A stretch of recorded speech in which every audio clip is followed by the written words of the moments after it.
Hello guys, today I've got DOOGEE BoneAir Swim and I'm going to show you how you can easily rename your device, your headphones in your Android phone. So, at first you need to open the settings in your phone. Here you need to open Bluetooth, and now here you need to select your device in the devices list. Here we've got an arrow or some gear icon or any others. You need to just tap to enter the device settings. Here we've got rename. Tap it and now we can rename our device.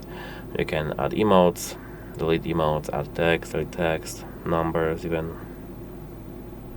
If you are done, hit OK button, and actually that's it. Bye!